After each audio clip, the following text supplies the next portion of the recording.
Capítulo 8. La descolonización del norte. Autoría de Vandana Shiva. La carga del hombre blanco consistente en la supuesta tarea de civilizar a las personas de color resulta cada vez más pesada para la tierra y sobre todo para el sur.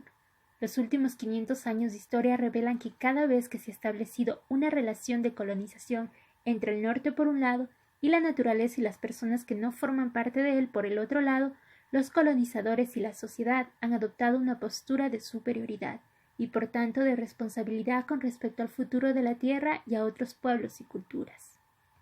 De esta supuesta superioridad deriva la idea de la carga del hombre blanco. De la idea de la carga del hombre blanco deriva la realidad de las cargas que el hombre blanco ha impuesto a la naturaleza, a las mujeres y a otras personas. En consecuencia, descolonizar el sur está estrechamente ligado al problema de descolonizar el norte.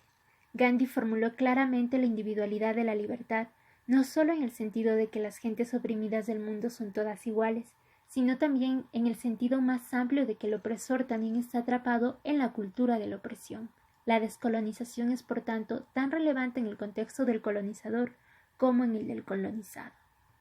La descolonización en el norte es también esencial porque los procesos de creación de riqueza generan simultáneamente pobreza. Los procesos de promoción del conocimiento generan simultáneamente ignorancia y los procesos de promoción de libertad generan simultáneamente falta de libertad. En las primeras fases de la colonización, la carga del hombre blanco consistía en la necesidad de, entre comillas, civilizar a los pueblos de color del mundo. Sin embargo, esto comportaba privarles de sus recursos y sus derechos.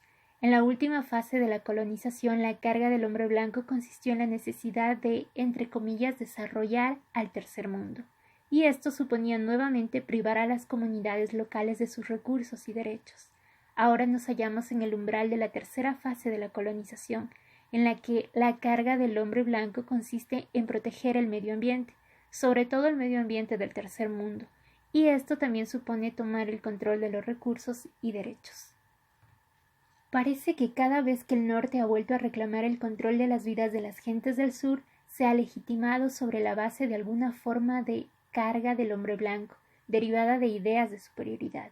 La paradójica consecuencia de la carga del hombre blanco es que la tierra y otros pueblos llevan nuevas cargas en la forma de destrucción del medio ambiente, creación de pobreza y desposeimiento. La descolonización en el norte resulta imprescindible si se pretende acabar con lo que se denomina la crisis del desarrollo y el medio ambiente del sur. La receta del norte para salvar al sur siempre ha creado nuevas cargas y nuevas servidumbres, y la salvación del medio ambiente no se puede lograr con el antiguo orden colonial basado en la carga del hombre blanco. Las dos son ética, económica y epistemológicamente incongruentes. La descolonización ética, de la democracia que abarca toda la vida al imperio del hombre sobre la naturaleza. La mayoría de las culturas no occidentales se han basado en la democracia que abarca toda la vida. Cuando iba a la escuela, una de las lecciones que aprendí en la clase de Hindi fue que los seres humanos forman parte de Vasudhaiva Kutumbakam, o la familia de la Tierra. Al formar parte de la familia de la Tierra, una participa en la democracia de toda la vida. Cuando Rabindranath Tagore, nuestro poeta nacional, escribió Tapovan en el apogeo del movimiento independentista, afirmó que lo característico de la cultura india consiste en el hecho de que haya definido los principios de la vida en la naturaleza como la forma suprema de evolución cultural. Decía, la cultura del bosque ha servido de acicate a la cultura de la sociedad india. La cultura que ha surgido del bosque ha sido influida por los diversos procesos de renovación de la vida que siempre tienen lugar en el bosque, variando de especie a especie, de estación a estación, de aspecto, sonido y olor. El principio unificador de la vida en la diversidad, de la democracia pluralista, pasó así a ser el principio de la civilización india. Fin de la cita. Como fuente de vida, la naturaleza era venerada como algo sagrado, y la evolución humana se medía según la capacidad humana para mantener una relación armoniosa con sus ritmos y pautas, tanto intelectual como emocionalmente. En fin de cuentas, la crisis ecológica tiene su origen en la equivocada creencia de que los seres humanos no forman parte de la democracia de la vida natural, que se hallan separados y por encima de la naturaleza. Por ejemplo, El famoso científico Robert Boyle, que también fue director de la Compañía de Nueva Inglaterra, asistió al auge de la filosofía mecánica como instrumento de poder no solo sobre la naturaleza, sino también sobre los primeros habitantes de América. Manifestó explícitamente su intención de quitar de la cabeza a los pueblos indios de Nueva Inglaterra sus absurdas ideas sobre el funcionamiento de la naturaleza. Atacó su visión de la naturaleza como una especie de diosa y sostuvo que la veneración de la que están imbuidos por lo que llaman naturaleza ha constituido un impedimento desalentador para el imperio del hombre sobre las criaturas inferiores de Dios. Citado en Brian Easley, Ciencia y la opresión sexual. La confrontación del patriarcado con la mujer y la naturaleza. Winfield and Nicholson. Londres 1981, página 64. Así, el imperio del hombre sobre las criaturas vino a sustituir a la familia de la tierra. Esta reducción conceptual fue imprescindible para el proyecto de la colonización y el capitalismo. La idea de una familia de la tierra excluía las posibilidades de explotación y dominación, por lo que la negación de los derechos de la naturaleza y de las sociedades basadas en la naturaleza fue esencial de cara a facilitar el ejercicio incontrolado del derecho a la explotación y a la obtención de beneficios. Como señala Crosby, una y otra vez durante los siglos de imperialismo europeo, la idea cristiana de que todos los hombres son hermanos daría lugar a la persecución de los no europeos. Aquel que es mi hermano peca en la medida en que es distinto de mí. Fin de la cita. Siempre que los europeos, entre comillas, descubrían a los pueblos autóctonos de América, África o Asia, proyectaban sobre ellos la identidad de salvajes, a los que una raza superior tenía que redimir. Este motivo permitía justificar incluso la esclavitud, en la medida en que el sometimiento de los africanos y africanas a la esclavitud era considerado un acto de benevolencia, ya que al mismo tiempo los sacaban de la interminable noche de la barbarie salvaje, para acogerlos en una civilización superior. Toda brutalidad era aprobada sobre la base de esta supuesta superioridad y la condición de plenitud humana exclusiva del hombre europeo.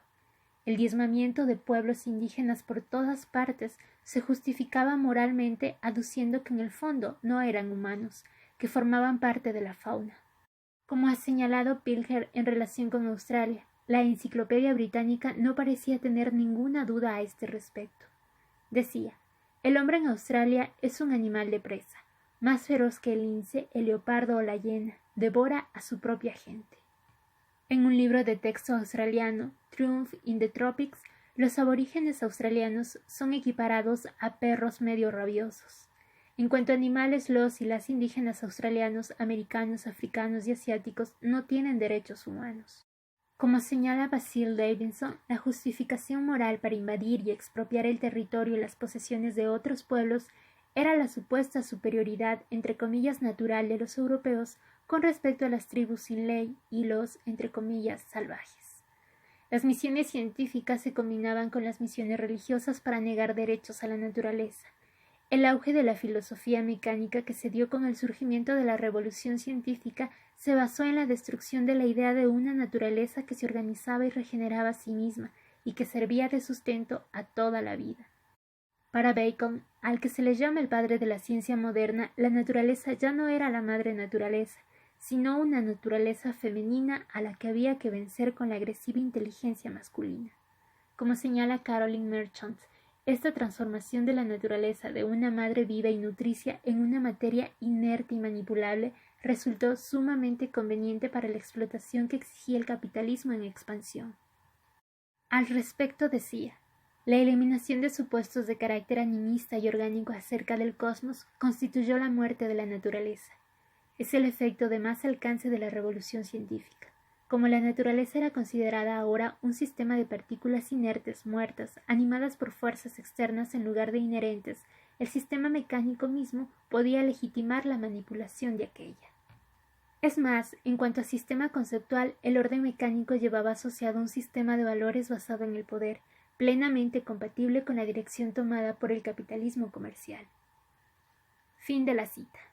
Aunque se pueden encontrar los antecedentes del aspecto ético de la crisis ecológica en la carga que cree soportar el hombre blanco en su calidad de única especie con derechos, se vuelve a creer que la carga del hombre blanco constituye un instrumento eficaz para resolver los problemas de la crisis ecológica ligada con la idea de que el discurso ético del norte se está extendiendo generosamente para conceder derechos a otros pueblos y especies. Y lo que es más importante, la generalizada suposición eurocéntrica de que está teniendo lugar una ampliación ética de derechos para abarcar a la naturaleza en todas sus manifestaciones, está acompañada simultáneamente de una ceguera ante la disminución y enajenación de los derechos de la naturaleza, que llega a extremos más graves que nunca, y de una reducción del derecho de la gente pobre a la supervivencia. El mejor ejemplo de esta ruptura se halla en el área de la biodiversidad. Mientras que por una parte la protección de la biodiversidad se justifica éticamente aduciendo el valor intrínseco y el derecho a existir de todas las especies, los adelantos en biotecnología se basan por otra parte en la suposición de que las especies no tienen valor intrínseco. A las especies se las priva de sus derechos, y como la ética basada en la democracia de toda la vida no distingue entre derechos de la naturaleza y derechos de las comunidades humanas, esta nueva violación de los derechos de la naturaleza está estrechamente ligada a la violación de derechos de los agricultores y agricultoras, de los pueblos tribales y de las mujeres en cuanto a conocedoras y usuarias de la biodiversidad. El problema de la población. Las entre comillas explosiones de población siempre se han revelado como imágenes creadas por el patriarcado moderno en periodos de creciente polarización económica y social. Si ahora preocupa el exceso de población es porque preocupa el medio ambiente. Popularizada gracias a la inquietud que produce el deterioro de la ecología de la Tierra, la imagen de las hordas hambrientas del mundo ha hecho que el control de la población parezca algo aceptable e incluso imprescindible. Esta atención a los números escamotea el desigual acceso de la gente a los recursos y la desigual carga medioambiental que imponen a la Tierra. Como ya hemos visto en otra parte de este libro, en términos globales, una importante reducción de población en las zonas más pobres de Asia, África y Latinoamérica tendría un impacto medioambiental muchísimo menor que una reducción de solo el 5% de los niveles de consumo actuales en los 10 países más ricos. Sin embargo, los sistemas políticos y económicos dominantes están interesados en proteger a toda costa el estilo de vida de despilfarro del norte, y a los pobres solo se les tiene en cuenta cuando toca acusarles de abusar de los recursos del planeta, y por lo tanto hay que controlar rigurosamente su fecundidad. Estas estrategias de definición selectiva de prioridades crean un conflicto de intereses artificial entre mujeres, niños y niñas y la tierra. Los cuerpos de las mujeres deben ser invadidos brutalmente por medio de los programas de control de la población a fin de proteger la tierra de la amenaza de la superpoblación. La colonización económica, el crecimiento de la opulencia y el crecimiento de la pobreza. Dos mitos económicos facilitan la separación entre dos procesos estrechamente ligados, el crecimiento de la opulencia y el crecimiento de la pobreza. En primer lugar, el crecimiento solo se concibe como crecimiento de capital. Lo que pasa inadvertido es el perjuicio que este crecimiento supone para la naturaleza y la economía de subsistencia de la gente. Estos dos efectos indirectos que el crecimiento produce de forma simultánea, la destrucción del medio ambiente y la creación de pobreza, están por lo tanto vinculados causalmente, pero no a los procesos de crecimiento, sino el uno al otro. La pobreza, se afirma, causa la destrucción del medio ambiente. De ahí que se ofrezca la enfermedad como remedio. El crecimiento resolverá los problemas de la pobreza y la crisis medioambiental a los que él mismo ha dado lugar. Esta es la idea que transmiten los informes sobre desarrollo del Banco Mundial, el informe Brundtland, que se llama Nuestro futuro común, y la Conferencia de las Naciones Unidas sobre el Medio Ambiente y el Desarrollo, CENUMAT. El segundo mito que separa a opulencia de pobreza, como ya hemos indicado, consiste en la suposición de que si produces lo que consumes, no produces. Sobre esta base se señala la frontera de la producción para la contabilidad nacional que mide el crecimiento económico. Ambos mitos contribuyen a la confusión entre crecimiento y consumismo, pero también escamotean los verdaderos procesos que crean pobreza. En primer lugar, la economía de mercado dominada por el capital no es la única economía que hay. Sin embargo, el desarrollo se basa en el crecimiento de la economía de mercado. Los sacrificios invisibles que ha supuesto el desarrollo han sido la destrucción de dos economías distintas, la de la naturaleza y la de supervivencia de la gente.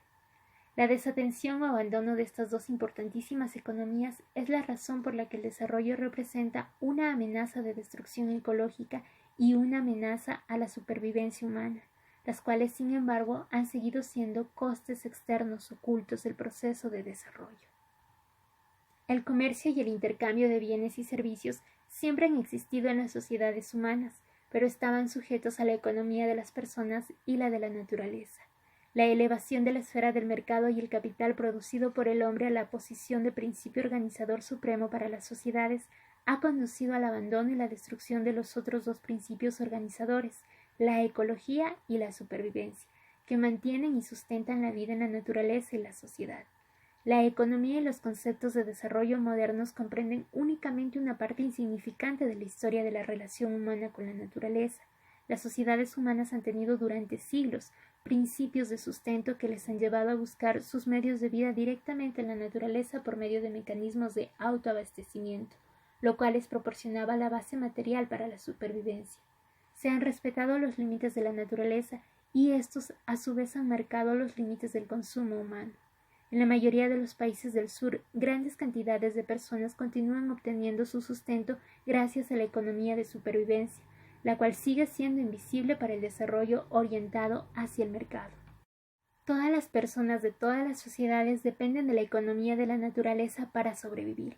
Cuando el principio organizador de la relación entre la sociedad y la naturaleza es el sustento, la naturaleza existe como bien común. Se convierte en recurso cuando los beneficios y la acumulación pasan a ser los principios organizadores y hacen necesaria la explotación de recursos para el mercado. Sin agua limpia, campos fértiles y diversidad genética en plantas y especies de cultivo, la supervivencia humana no es posible.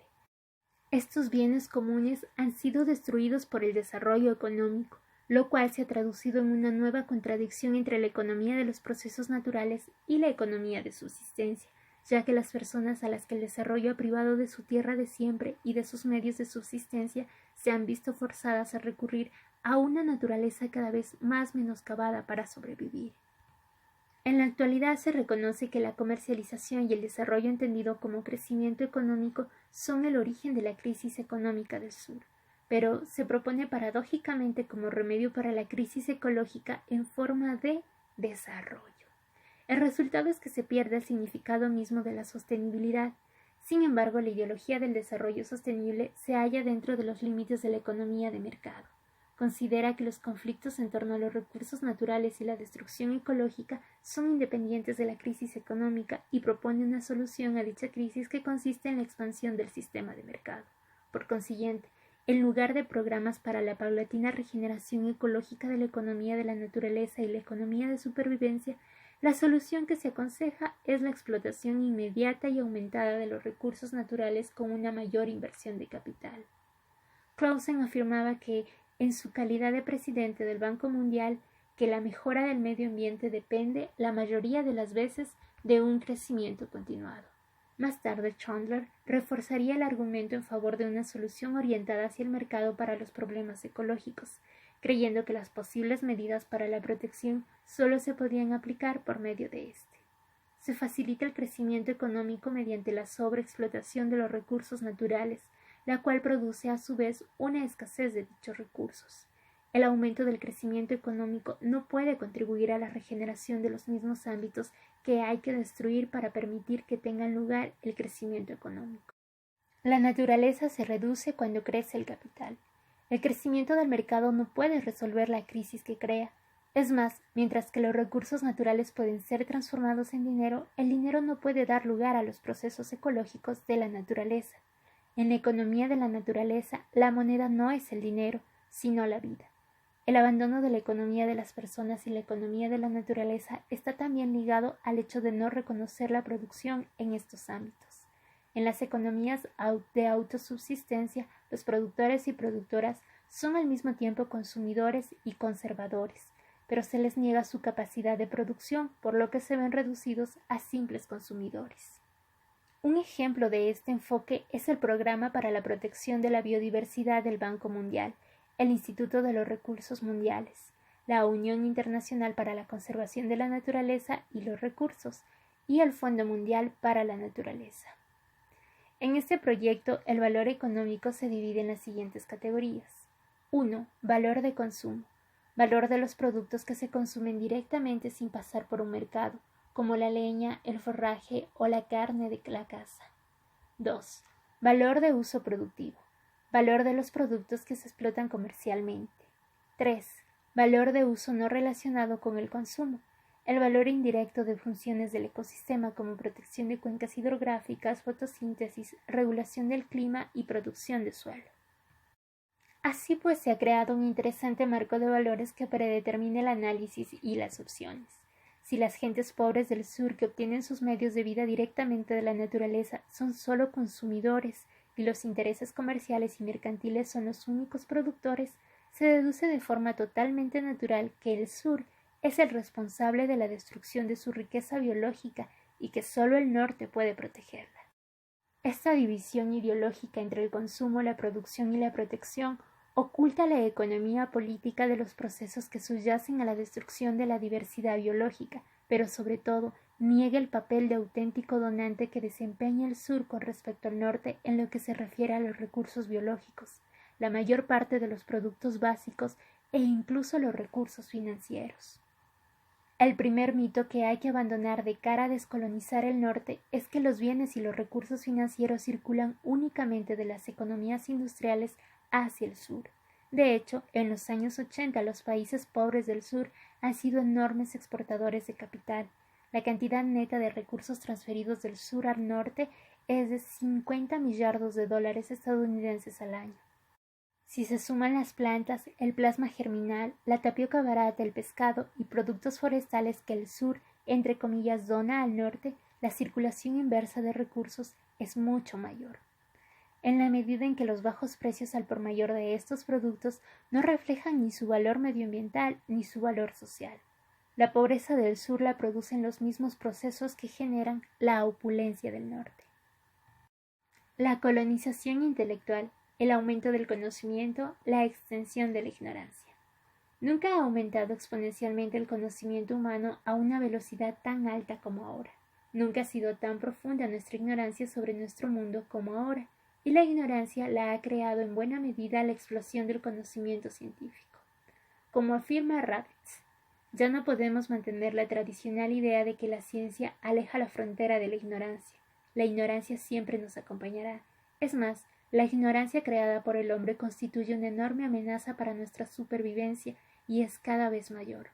El sistema mantiene su verosimilitud gracias a la imposición de una especie de ignorancia de la ignorancia. Fin de la cita.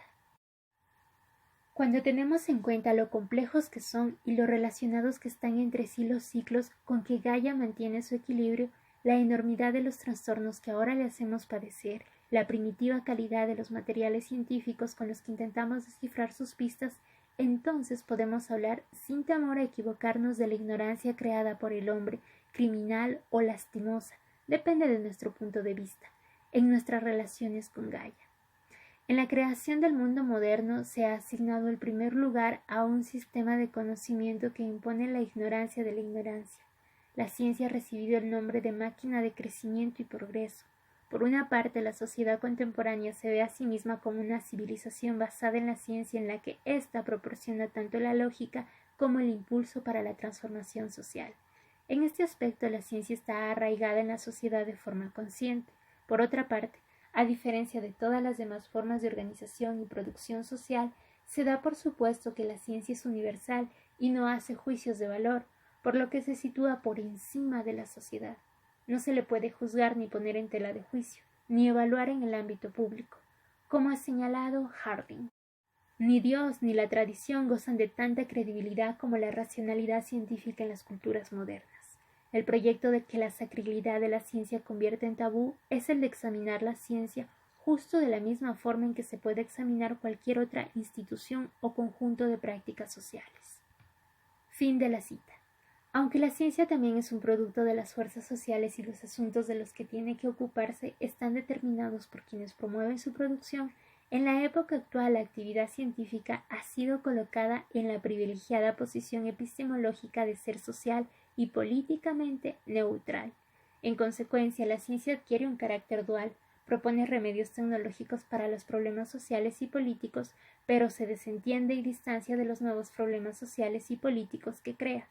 Al reflejar las prioridades y opiniones de unos determinados intereses de clase, de género o culturales, el pensamiento científico organiza y transforma el orden social y natural. Sin embargo, como tanto la sociedad como la naturaleza tienen su propia organización, la superposición de un nuevo orden no tiene lugar necesariamente de una manera impecable y ordenada. A menudo las personas y la naturaleza ofrecen resistencia, una resistencia que se pone de manifiesto en forma de efectos secundarios imprevistos. La ciencia permanece inmune al juicio social y aislada de sus propias consecuencias. La sacralidad de la ciencia se crea gracias a esta identidad dividida. El problema de sacar a la luz los vínculos ocultos entre ciencia, tecnología y sociedad y hacer que se vean y se comenten la clase de problemas que se mantienen escondidos y callados está ligado a la relación entre el norte y el sur. Mientras las estructuras de la ciencia y la tecnología y los sistemas a cuyas necesidades atienden no tengan una responsabilidad social, no puede existir ni equilibrio ni responsabilidad en las relaciones entre el norte y el sur. Esta necesidad de responsabilidad será sumamente importante en la revolución biotecnológica. En la ausencia de convenios internacionales de cumplimiento obligatorio que creen fronteras éticas y políticas, la revolución biotecnológica incrementará la polarización entre el norte y el sur y entre la gente rica y la pobre. La relación asimétrica entre ciencia, tecnología y sociedad será aún mayor cuando una parte de la sociedad tenga el monopolio de conocimiento y los beneficios vinculados a la biorevolución y el resto de la sociedad quede excluida del conocimiento y los beneficios, pero esté obligada a pagar las consecuencias económicas, políticas y ecológicas. Sin la creación de instituciones que exijan responsabilidades y ejerzan un control social, el sur se convertirá en un laboratorio que proveerá conejillos de indias, en un vertedero para todos los riesgos que se seguirán produciendo mientras los beneficios circulan hacia el norte industrializado. De hecho, esto ya ha empezado a suceder. No se trata de miedo al futuro, el futuro ya está aquí. El proceso de la CENUMAD, en lugar de poner en entredicho la santidad de la ciencia y la tecnología y hacer estas estructuras más transparentes, en realidad vuelve la tecnología más opaca, más mística y mágica. La crisis medioambiental ha sido motivada por la idea de que la naturaleza era imperfecta y la tecnología podría mejorarla. Ahora parece que la idea dominante es proponer la enfermedad como medicina, y la transferencia de tecnología se ha convertido en el remedio mágico para todos los males ecológicos. Como ha señalado Angus Wright, históricamente la ciencia y la tecnología hicieron sus primeros adelantos rechazando la idea de que en el mundo natural se producen milagros. Quizá lo mejor sería volver a aquella postura. Fin de la cita. Poner en tela de juicio la omnipotencia de la ciencia y la capacidad de la tecnología para resolver problemas ecológicos constituye un paso importante para la descolonización del norte. El segundo paso está ligado a la negativa a someterse al poder creciente, omnipresente de los derechos de propiedad intelectual. Todavía arrastra el sur la carga de antiguos procesos de colonización cuando ya se le están añadiendo nuevas cargas de recolonización. El Acuerdo General sobre Aranceles Aduaneros y Comercio, GATT, funciona de forma similar a la antigua Compañía de las Indias Orientales al exigir libertad para los intereses industriales y financieros del norte y negar a los ciudadanos del sur la libertad de sus derechos a la supervivencia, derechos que son tratados como barreras comerciales no arancelarias, que dificultan el comercio global. Al igual que durante las primeras fases de la colonización, a los primeros habitantes del sur se les priva de sus derechos como ciudadanos para hacer valer los derechos de los grupos empresariales como superciudadanos de todos los estados, pese a que no pertenecen a ninguno. El comercio y el pillaje vuelven a combinarse, sobre todo en los aspectos de los derechos de propiedad intelectual relacionados con el comercio. Como la tierra, los bosques, los ríos y los océanos ya han sido colonizados, es preciso encontrar nuevos espacios que colonizar, ya que de lo contrario la acumulación de capital se detendría. Los únicos espacios que quedan son los que se encuentran en el interior de las plantas, de los animales y de los cuerpos de las mujeres. Parece que se ha producido un abandono del lado humano. Las dimensiones que comprenden la vida dinámica y lo humano han sido subsumidas por la suposición de que lo cerebral es superior y el lado humano solo puede adulterar la pureza de lo cerebral. Y como el norte ha perdido contacto con las bases de la vida en la naturaleza, se ha embriagado con la que considera posibilidades de recrear la naturaleza según sus deseos, unos deseos que resultan estériles tal como él los entiende. En realidad, está representando el papel de Dios. Lo terrible es que el resultado final solo puede ser un planeta muerto, o como mucho, un mundo verdaderamente infrahumano, quizá dentro de una atmósfera hecha por el hombre, totalmente artificial y cubierto por los desechos de la naturaleza. Un mundo no tan parecido al de 1984 de Orwell como al de la anterior novela satírica de Huxley, Un mundo feliz. La constitución de la propiedad intelectual está ligada a múltiples niveles de desposeimiento. En un primer nivel, la creación de la mente inteligente carente de cuerpo está ligada a la destrucción del conocimiento como bien común. La raíz latina de propiedad privada, privare, significa privar. Las leyes de la propiedad privada que se promulgaron durante los siglos XV y XVI menoscabaron el derecho común de la gente al uso de bosques y pastos, al tiempo que crearon las condiciones sociales necesarias para la acumulación de capital por medio de la industrialización. Con las nuevas leyes de la propiedad privada se buscaba proteger los derechos individuales a usar la propiedad como mercancía, en tanto se destruían los derechos colectivos a usar los terrenos comunales como base de sustento. Resulta extraño hablar de los frutos de la inteligencia durante unas negociaciones comerciales. Sin embargo, eso es precisamente lo que ha sucedido cuando los países ricos del norte han obligado a incluir los denominados ADPIC en el orden del día de la ronda Uruguay de negociaciones comerciales multilaterales celebrada bajo los auspicios del GATT. Los ADPIC son los aspectos de los derechos de propiedad intelectual relacionados con el comercio. Las multinacionales del norte envían a sus representantes en cada país para que pidan una protección más rigurosa de la propiedad intelectual para todo lo que pueda hacerse en sus laboratorios. Con las nuevas tecnologías esto incluye a la vida. Desde el punto de vista de los grupos empresariales multinacionales, los derechos de propiedad intelectual son fundamentales para el progreso y el desarrollo. Aquellos países que no los tienen son acusados de anteponer el interés nacional a los principios aceptados internacionalmente para regular unas prácticas comerciales justas y equitativas.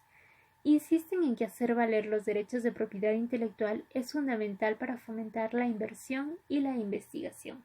Por otra parte, algunos países del sur como India han adaptado sus leyes de patentes para promover la transferencia de tecnología y defenderse contra el sometimiento. Han modificado las condiciones de las patentes, han excluido del control del monopolio sectores vitales como la alimentación y la sanidad, y han reforzado la autorización obligatoria al estipular que las patentes deben ser utilizadas en los procesos locales de producción. De lo contrario, se perderán los derechos de patente. Durante los años 60 y 70, estos debates tuvieron lugar en el seno de las Naciones Unidas. Pero en los años 80 los países ricos decidieron que los debates sobre propiedad intelectual debían ser trasladados de la ONU, donde gobierna la mayoría del mundo, al GATT, donde gobierna de hecho la minoría del norte industrializado. Aquí me permito abrir un paréntesis para comentar que es bastante dudoso que en realidad en la ONU gobierne la mayoría del mundo, tal como lo propone la autora. Fin de mi paréntesis y prosigo con la lectura. Las leyes de patentes del sur concebidas para proteger el interés público de los monopolios ya no son consideradas una herramienta para el desarrollo, sino una forma de encubrir la malversación de fondos. Las comisiones de comercio internacional de los Estados Unidos calculan que la industria estadounidense pierde entre 100 y 300 millones de dólares por culpa de unas leyes de patentes, entre comillas, débiles. Si cobra forma el severo régimen de derechos de propiedad intelectual que exigen los Estados Unidos, la transferencia de los nuevos fondos de los países pobres a los ricos multiplicará por 10 la crisis que padecen en la actualidad los países del sur por culpa de la deuda. Los grupos empresariales multinacionales de los que los ciudadanos necesitan protegerse desean tener más poder para controlar los mercados. Los países industrializados quieren controles fronterizos, la incautación y destrucción de bienes que constituyan una infracción, encarcelamientos, pérdidas de derechos, sanciones, multas, compensaciones y otras medidas por el estilo.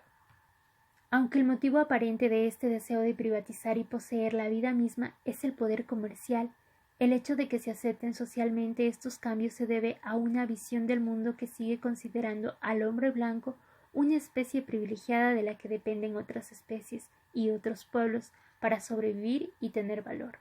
La Tierra y el Sur han pagado con creces los 500 años de carga del hombre blanco. Probablemente el paso más importante en la lucha por el restablecimiento de una comunidad de la Tierra sea reconocer que la democracia para toda la vida resulta incongruente con la idea de que este precioso planeta sea la carga del hombre blanco. A diferencia del Atlas mítico, no sostenemos la Tierra, es ella la que nos sostiene.